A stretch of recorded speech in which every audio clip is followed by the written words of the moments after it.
नमस्कार, स्वागत है आपका मनी लाइन पर। मेरा नाम है रोहित कौशिक। आज हम चर्चा करने वाले हैं अडानी ग्रुप पर और अडानी ग्रुप के एजीएम पर, यानी एनुअल जनरल मीटिंग। ये हो गई है, इसमें क्या कुछ घोषणाएं हुई हैं इस पर हम बात करेंगे और पूरे इस पर विस्तार से बात करने के लिए मेरे साथ मौजूद हैं मेरे सहयोगी संदीप ग्रोवर साहब। नमस्कार सर। नमस्कार सर, अडानी साहब ने एजीएम में क्या कुछ घोषणाएं की हैं, शुरुआत करते हैं। और जाहिर है वो बड़ी इंटरेस्टिंग होने वाली हैं, क्योंकि उनकी घोषणाएं और उनके ऊपर पिछले कुछ टाइम से जो कुछ घटनाएं घटी हैं वो उनसे जुड़ी हुई रही हैं कहीं ना कहीं। तो चलिए शुरुआत करते हैं। मेरा पहला सवाल तो यही है कि उनकी घोषणाओं में भारत को लेकर क्या कुछ बातें हैं, कुछ चीज़ें थोड़ा प्रकाश डालें। इनफैक्ट भारत के साथ साथ उन्होंने ग्लोबल स्तर से अपनी स्पीच को शुरू किया। अच्छा। और जो उन्होंने भाषण दिया या फिर स्पीच दी अदानी एंटरप्राइजेज, जो कि इनकी फ्लैगशिप कंपनी है, ग्रुप कंपनी है, होल्डिंग कंपनी है आप कह सकते हैं, वो इन्होंने जो भाषण दिया उसमें उन्होंने ये बोलकर शुरुआत की कि ग्लोबल स्तर पर देखा जाए तो बहुत इंस्टेबिलिटी, अस्थिरता का माहौल है। उन्होंने कुछ देशों की कुछ रीजन्स की यहाँ पे बातचीत करी, जिसमें मिडिल ईस्ट सबसे पहले फोकस में है ही है। इजराइल ईरान का जो युद्ध है वो फोकस में है ही है। तो कह रहे हैं कि ना केवल ईरान इजराइल बल्कि पूरा जो मिडिल ईस्ट रीजन है, जिसे हम मध्य पूर्व रीजन कहते हैं, ये पूरा ही इसमें पूरे कई देशों में टकराव जारी है। कई सारी कॉन्फ्लिक्ट्स हैं जो कि चल रही हैं। यूरोप के देशों की जहाँ तक बात है तो वहाँ पर ये कह रहे हैं कि जो इकोनॉमिक कॉन्फिडेंस है वो लगातार डिक्लाइन होता जा रहा है, और यूएस के अपने खुद के मुद्दे हैं, खुद की अपनी चुनौतियाँ हैं। इन सब फैक्टर्स के बीच में यूएस का डेट काफ़ी हाई है। ट्रम्प साहब आए हैं तब से आप टैरिफ को लेकर जिस तरह के अनाउंसमेंट्स देख रहे हैं, जिस तरह से ट्रेड वॉर जैसी सिचुएशन बन गई, तो उन सब फैक्टर्स के बीच में भारत एक ऐसी इकोनॉमी है जिसने स्टैंड आउट किया है इन टर्म्स ऑफ ग्रोथ। यानी कि ग्रोथ के मामले पर भारत अव्वल दर्जे पर रही है। मेजर इकोनॉमीज की जहाँ तक बात है तो भारत सबसे अच्छी, सबसे बेहतर ग्रोथ करने वाला देश साबित होता हुआ दिखा है। तो ग्लोबल स्तर पर बहुत इंस्टेबिलिटी है, अस्थिरता का माहौल है, काफ़ी सारी कॉन्फ्लिक्ट्स हैं, वॉर जैसी सिचुएशन है, रशिया यूक्रेन ऑलरेडी चल रहा है, यूरोप में अब इकोनॉमिक कॉन्फिडेंस की कमी है, और साथ ही साथ जो ईरान इजराइल, जिसमें सीज़ फायर तो हो गया लेकिन अभी भी मामला पूरी तरह से सेटल नहीं हुआ है। तो जो पूरा मिडिल ईस्ट का रीजन है उसमें इनके भी स्टेक्स हैं, जिसकी मैं आगे बातचीत करूँ। उन्होंने अपनी स्पीच में हाईलाइट भी किया।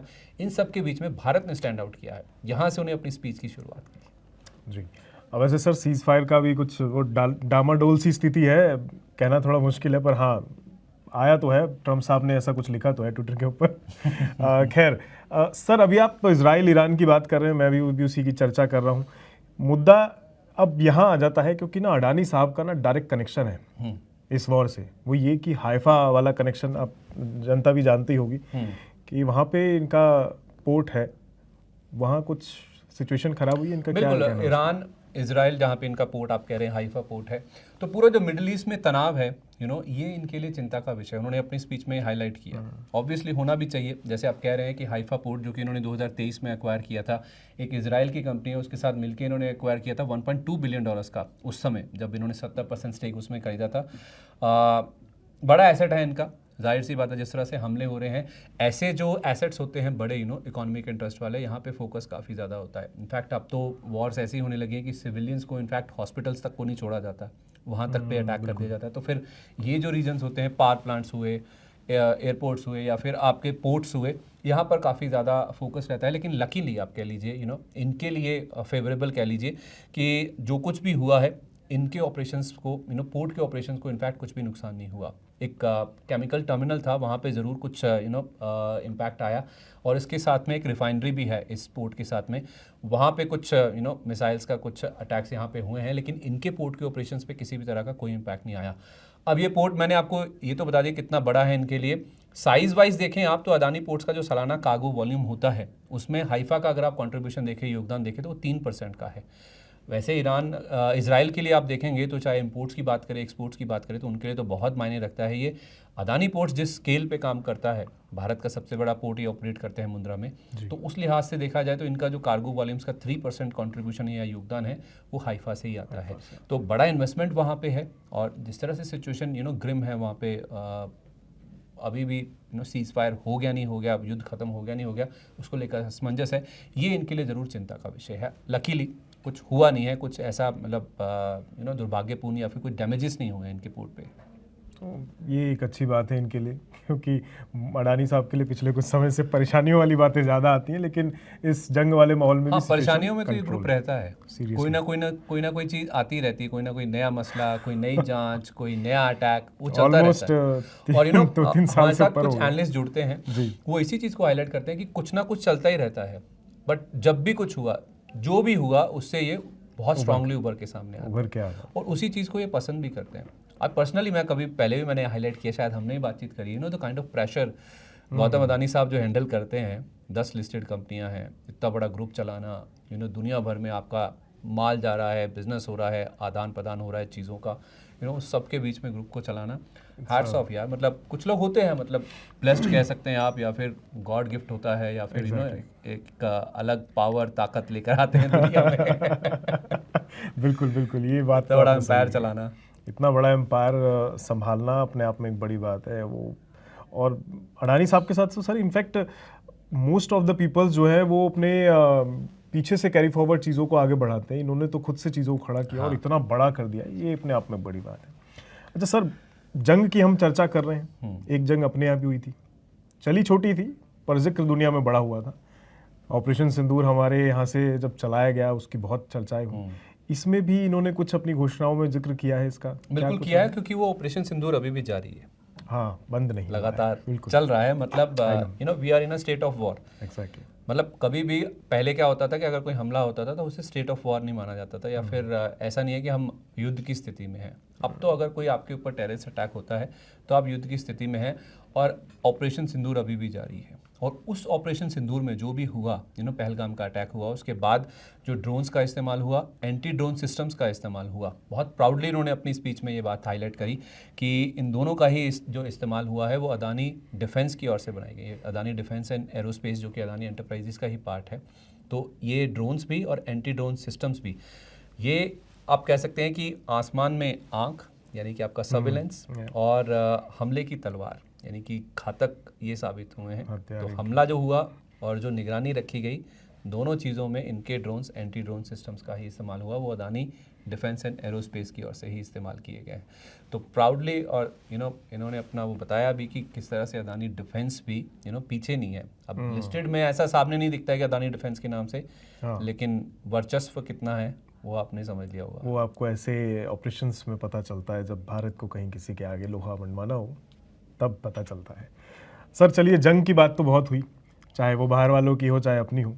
अब कंपनी की बात कर लेते हैं। एजीएम हुई है और हम कारोबार की बात ना करें तो लोग कहेंगे तो क्या बिजनेस चैनल है और क्या क्या बातें कर रहे हैं।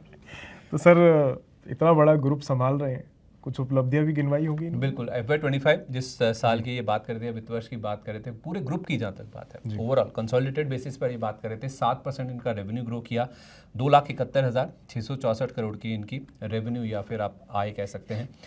इस बीच जो कामकाजी मुनाफा है उसमें रेवेन्यू से ज़्यादा ग्रोथ थी, 8.25% ये ग्रो करता हुआ दिखा। ऑलमोस्ट 90,000 करोड़ रुपये का नंबर इन्होंने रिपोर्ट किया।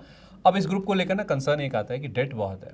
जाहिर सी बात है, ज़्यादातर प्रिडोमिनेंटली इनका जो बिजनेस है वो इंफ्रा रिलेटेड है, केपेक्स बहुत ज़्यादा होता है। केपेक्स की आगे बात भी करेंगे, केपेक्स लगातार ये हाईलाइट करते भी हैं। तो नेट डेट टू एबिडा जो इन्होंने हाईलाइट किया, एक इंपॉर्टेंट रेशो है, वो कह रहे हैं कि हेल्दी है 2.6 टाइम्स पर। तो नेट डेट मतलब कि आप जो कर्ज है उसमें से कैश को निकाल दीजिए, तो जो नेट डेट आपके पास बचता है, नेट डेट टू एबिडा आपका कितना है, मतलब आपका जो कर्ज है वो आपके एबिडा से 2.6 टाइम्स पर है। तो वो हेल्दी है, इन्होंने अपने स्पीच में हाईलाइट किया। प्लस कुछ कंपनियों की इन्होंने उपलब्धियां गिनाई अपनी। ये कह रहे हैं कि अदानी पोर्ट्स, जो कि इंडिया का सबसे बड़ा पोर्ट ऑपरेट करते हैं, इसने रिकॉर्ड 450 MMT कार्गो हैंडल किया। अभी हम कार्गो की बात करें तो 3% हाइफा से आता है। अदानी पावर ने 100 बिलियन यूनिट जनरेशन का जो एक मार्क है वो हासिल किया, और अदानी एयरपोर्ट्स ने रिकॉर्ड 94 मिलियन 9.4 करोड़ पैसेंजर्स को हैंडल किया।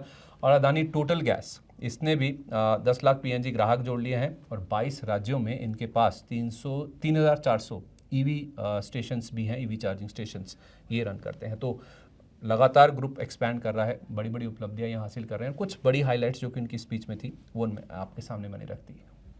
तो कंपनी उपलब्धियां तो गिनवा रही है और डेफिनेटली वो कर भी रहे हैं, धड़ाधड़ काम बढ़ता जा रहा है, भले ही परेशानियां आती रहती हूँ, पर अडानी साहब अपनी परेशानियों से उभर कर कंपनी को ग्रो करने पे फोकस ज़्यादा कर रहे हैं, विच इज़ गुड।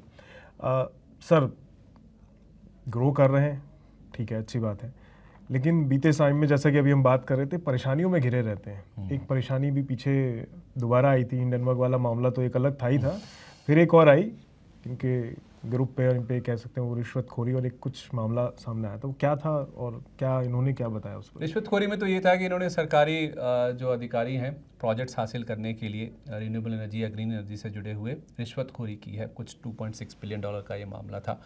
अब उसको लेकर इन्होंने कहा कि डिपार्टमेंट ऑफ जस्टिस या फिर एफसीसी से जुड़े हुए जो आरोप हैं उसमें इन्होंने ये चीज़ बोली है कि आरोप लगते रहते हैं। आरोप जो होते हैं ना, वो उनकी जो आवाज़ या फिर जो गूंज है ना, वो सच से ज़्यादा बड़ी होती है। तो सच कहीं ना कहीं दब जाता है।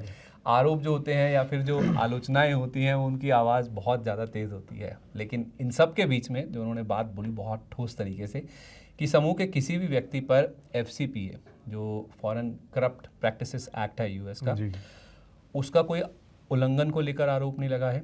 और दूसरी बात उन्होंने ये भी कहा कि किसी व्यक्ति पर न्याय में बाधा यानी कि जस्टिस में इन्होंने कोई भी अड़ंगा नहीं लगाया है, ऐसा कोई आरोप नहीं लगा है। और कुछ साबित तो हुआ नहीं, कुछ सिद्ध तो हुआ नहीं है, आरोप ही अभी तक मामले चल रहे हैं। इनफैक्ट उन्होंने ये भी कहा है कि समूह जितनी भी लीगल प्रैक्टिसेस हैं, लीगल प्रोसेसेस हैं, उसको सपोर्ट कर रहा है, उसमें मददगार है। और गवर्नेंस स्टैंडर्ड्स की जहाँ तक बात है, ऐसी चीज़ों से फिर आपके कॉर्पोरेट गवर्नेंस जो होती है उसको लेकर सवाल उठते हैं। कह रहे हैं कि हमारे ग्रुप के जो कॉर्पोरेट गवर्नेंस प्रैक्टिसेस हैं ग्लोबल लेवल के हैं, ग्लोबल स्टैंडर्ड के हैं, और हमारा जो कंप्लायंस ढांचा है, जो कंप्लायंस का स्ट्रक्चर है, उसमें भी कोई भी किसी भी तरह का समझौता नहीं कर सकता। तो उस लिहाज से देखा जाए तो अभी 2 महीने पहले की शायद बात है, आई थिंक अप्रैल की बात है, जब SEC जो यूएस का रेगुलेटर है, मार्केट रेगुलेटर है जैसा हमारा सेबी है, और उन्होंने जो रिश्वतखोरी की जांच है उसमें हमारी जो लॉ मिनिस्ट्री है उनकी मदद की भी मांग की थी, गुजारिश की थी। तो उसके बाद ये टिप्पणी आना अपने आप में बहुत इम्पॉर्टेंट है कि जो भी है आरोप लगे हैं, ठीक है, पहले भी लगे हैं, लेकिन इस बीच कोई भी वायलेशन इनकी ओर से नहीं हुआ, किसी भी तरह का लीगल प्रोसेस में हिंड्रेंस इनकी ओर से नहीं हुआ, कुछ भी साबित नहीं हुआ है। और हमारे जो ग्लोबल स्टैंडर्ड हैं कॉर्पोरेट गवर्नेंस के वर्ल्ड लेवल के हैं, मतलब ग्लोबल स्तर के हैं। तो अपने आप में काफ़ी बड़ा संदेश है जो कि उन्होंने मार्केट को दिया अपनी स्पीच। बिल्कुल, ये एक बात तो खैर बिल्कुल जाहिर तौर पर उन्होंने सच कही है, ये हर चीज़ में लागू होती है सर, कि झूठ के पाँव बहुत स्पीड से चलते हैं। आप एक बोलिए, पूरे ऑफिस में तुरंत पता चल जाएगा अच्छा ऐसा कुछ हुआ है, और उसके बदले में आप फिर सच बोल दीजिए, शायद महीने भर बाद भी किसी को नहीं पता चलेगा कि अच्छा ऐसा नहीं ऐसा हुआ था। तो ये वो बात सही कह रहे हैं कि बहुत जल्दी ये दौड़ता है अगर आप झूठ सामने रखा हुआ है, बहुत जल्दी फैलती है। सर अब कंपनी की बात हो गई, जंग की बात हो गई, इनकी परेशानियों की बात हो गई, फ्यूचर कुछ लेके चल रहे होंगे, प्लान है आगे की? फ्यूचर प्लान तो इनके बहुत सॉलिड है। क्या कुछ फ्यूचर प्लान में ये कह रहे हैं कि अगले 5 साल में बड़े निवेश की तैयारी ये कर रहे हैं। 5 साल में 5 साल तक इनफैक्ट हर साल, मतलब सालाना लेवल पर ये 15 से 20 बिलियन डॉलर का निवेश करने की बात कर रहे हैं। बहुत बड़ा मैसिव स्केल पर ग्रुप है। आप देख ही रहे, 3.25 लाख करोड़ का इनका रेवेन्यू है। तो हर साल ये कह रहे हैं कि 15 से 20 अरब डॉलर का ये निवेश करते हुए नजर आएंगे। 2030 तक ये कह रहे हैं कि इनका जो ग्रुप है ओवरऑल ग्लोबल लेवल पर 50 गीगावाट रिन्यूएबल एनर्जी पैदा करने का ये लक्ष्य लेकर चल रहे हैं, जिसमें खावड़ा इनका एक दुनिया का सबसे बड़ा सोलर पार्क जो कि डेवलप कर रहे हैं, सोलर प्लस विंड हाइब्रिड ये प्रोजेक्ट है। तो उसको जोड़ लें जो कि शायद 30 गीगावाट हो जाएगा। कुल मिलाकर 2030 तक ये 50 गीगावाट की रिन्यूएबल एनर्जी क्षमता लेकर चल रहे हैं। इसमें अदानी ग्रीन फोकस में है, लाइमलाइट में है, सेंटर में है। अदानी पावर भी पीछे नहीं है, ये ग्रीन में नहीं है, लेकिन ये फॉसिल फ्यूल्स या फिर बाकी जो ऊर्जा के क्षेत्र हैं उसमें है। 2030 तक ये भी कह रहे हैं कि 31 गीगावाट क्षमता जो हासिल करने के ऑन ट्रैक हैं ये भी। तो एक तरफ जो कोयला वाला है अदानी पावर, इनका जो सबसे बड़ा प्लांट ये मुंद्रा में ही रन करते हैं, उसको मिला के और बाकी जो प्रोजेक्ट्स हैं इनके 3100 मेगावाट वहाँ पे भी पहुँच जाएगा। और उसके साथ साथ आप देखेंगे तो 50 गीगावाट रिन्यूएबल एनर्जी क्षमता भी ये लेकर चल रहे हैं। आगे और भी बहुत सारी योजनाएं हैं इनकी, लेकिन ये कुछ की प्रमुख हाइलाइट्स हैं जो मैं आपके सामने रख रहा हूँ। ऐसे तो स्पीच बहुत लंबी थी, बहुत कुछ इन्होंने हाईलाइट किया जो आगे ये हासिल करना चाहते हैं, लेकिन ये कुछ ऐसी उपलब्धियाँ हैं जो कि इन्होंने हासिल कर ली। और अब जो बड़े प्लान्स हैं अगले 5 साल को लेकर, निवेश को लेकर, या फिर इन्होंने क्या हासिल करना चाहते हैं, वो इस स्पीच के मैंने हाईलाइट्स आपके सामने रखे। जी बिल्कुल। इनफैक्ट क्लीन और ग्रीन एनर्जी पे तो इंडिया खुद भी बुलिश है कह सकते हैं। उसी का ही बहुत पार्ट है बड़ा ये, और उसी में ही ये 50 ये गीगावाट कह रहे हैं जो सरकार का बड़ा लक्ष्य है ना, उसी के तहत ही ये 50 गीगावाट ऐड करने का आगे बहुत लेके चल बड़ा योगदान अडानी ग्रुप की तरफ से इस पूरे प्रोग्राम में होने जा रहा है, जो कि बड़ी बात है जाहिर तौर पर। तो खैर अडानी ग्रुप पर हमने जो कुछ उन्होंने अपने एजीएम के दौरान कहा उसमें से कुछ हाइलाइट्स सर ने आपके सामने रखे हैं। उम्मीद है आपको ये जानकारी पसंद आई होगी। और सर आपने अपनी जानकारी के थ्रू जो कुछ डिटेल्ड एनालिसिस करके बताया उसके लिए बहुत बहुत शुक्रिया। उसमें ना अब हर कोई पूछता है कि अब करना क्या है, टेक अवे क्या है इसमें, करना क्या चाहिए। हम भी बातचीत करते रहते हैं कि अदानी ग्रुप में क्या करना चाहिए। तो लक्ष्मी श्री इन्वेस्टमेंट के head of research Anshul Jain ji से बातचीत हो रही थी। वो कह रहे थे 2 स्टॉक्स हैं उनके ऊपर आप फोकस कीजिए। एक ATGL यानी कि अदानी टोटल गैस, जिसके मैंने नंबर्स अभी आपके सामने रखे हुए, और दूसरा है अदानी ग्रीन। ये स्टॉक्स सबसे तेज, सबसे जल्दी दौड़ते हुए नजर आएंगे। कुछ लेवल्स की बातचीत हुई थी और वो आप हमारे लाइव शोज में जाके देख सकते हैं। लेकिन इन 2 स्टॉक्स पर आप फोकस कीजिए। ये 2 स्टॉक्स हैं जो कि ज़्यादा पैसा आपको बनाते हुए नजर आ सकते हैं। तो ATGL एंड अडानी ग्रीन इस पर आप फोकस कर सकते हैं। प्लस हमारा जो लाइव है जिसमें सर ने चर्चा की है एक्सपर्ट्स के साथ, उसे आप जाके देखिए और थोड़ा डिटेल में आप समझ पाएंगे क्या करना चाहिए और अपनी अब तो स्ट्रैटेजी। हमारा प्राइम भी लॉन्च हो चुका है। ओ यस, प्राइम लॉन्च हो चुका है। कुछ क्षण में आप कह दीजिए या कुछ समय बाद आपको उसकी प्रॉपर तरीके से जानकारी और भी मिल जाएगी। बाकी तो खैर आप यूट्यूब के पेज पे जाके चेक कर सकते हैं। ज्वाइन बटन दिखेगा, उस पर क्लिक करेंगे तो आपको पूरी डिटेल दिखेगी। 3 प्लान है अलग अलग कीमतों के, देखिए। उम्मीद है आपको एक आधा तो पसंद आ ही जाएगा। तो सर विदा लें। बिल्कुल। तो चलिए आज के लिए इतना ही रखते हैं, दीजिए इजाज़त। नमस्कार।